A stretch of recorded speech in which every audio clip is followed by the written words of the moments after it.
خير وإن طائفتان من المؤمنين اقتتلوا وأصلحوا بينهما بالعدل والقسط إن الله يحب المقسطين.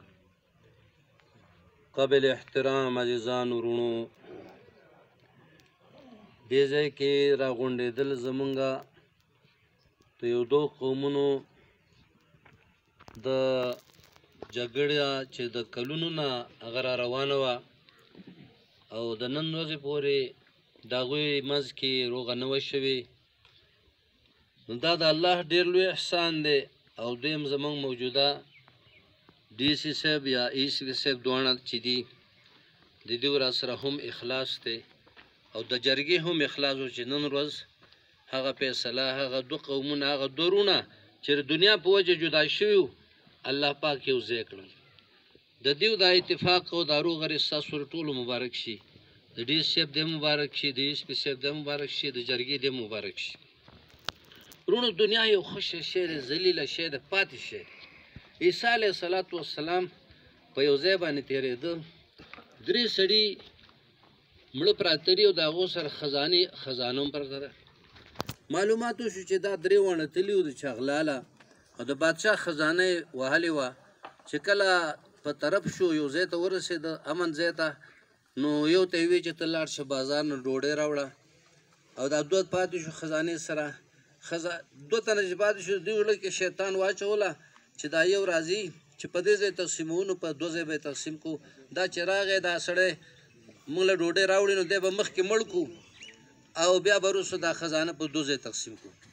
او یو چې بازار ته تللی یو کس نو هغه ته شیطان پکې واچول چې دې کې ډوډۍ کې زهر واچوه چې موږ یې په درې ځای تقسیمو نو یوه ټوله به ماته پاتې شي.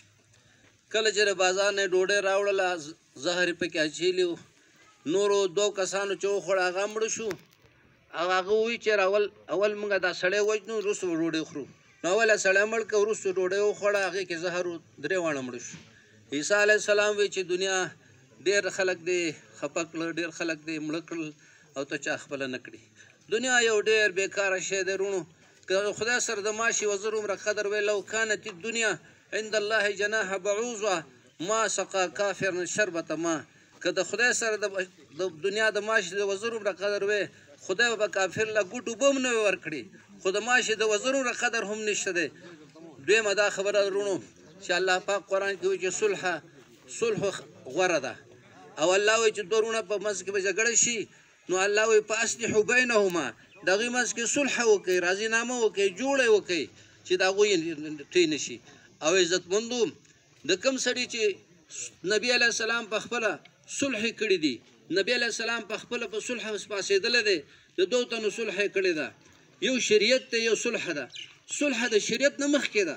نبي علیه السلام د باغ والا او د اوبو والا لښتي والا منځ کې صلح وکړه او یې نیمې اوبه لږې دی باغ له ورکوه، لږې ته بیا یو تن پرې راضي نه و. نبي علیه السلام وروستو بیا شریعت وکړه. خلک بعضې دا وایي چې یاره په صلح شریعت نه کېږي، شریعت پې هم کېږي. هغه اوبه ټولې د باغ والا وي. او بل عزتمندو، دا ته خوشخبري در کومه چې د مصلح اصلاح کوونکي دپاره څه اجر دی. حدیث کې راځي چې مصلح څوک چې اصلاح کوي د دوو تنو په منځ کې لالچ پکې نه وي، د خدای د الله رضا یي، نو وایي چې ده ته د ټول عمر د روژو ثواب ده ته میلاویږي. لکه دی چې ټول عمر روژه یي. مونږ یو فیصله عزتمند وکړه، یو عالم ما ته ټلیفون وکړ او ډېر زیات یعنې خوشحاله شو. وایي مونږ په درس تدریس باندې مصروف یو، خو تاسو دا کوم کار وکړ نو د دوو تنو منځ کې صلح او راضینامه کول، روغه کول، دا د شپېتو کالو بریا عبادت نه بهتر او غوره عمل دی. نو زه عزتمندو خپلو مشرانو ته، جرګې والو ته او د دواړو قومونو ته مبارکي درکوم چې مبارک شي ستاسو دا روغه مبارک شي.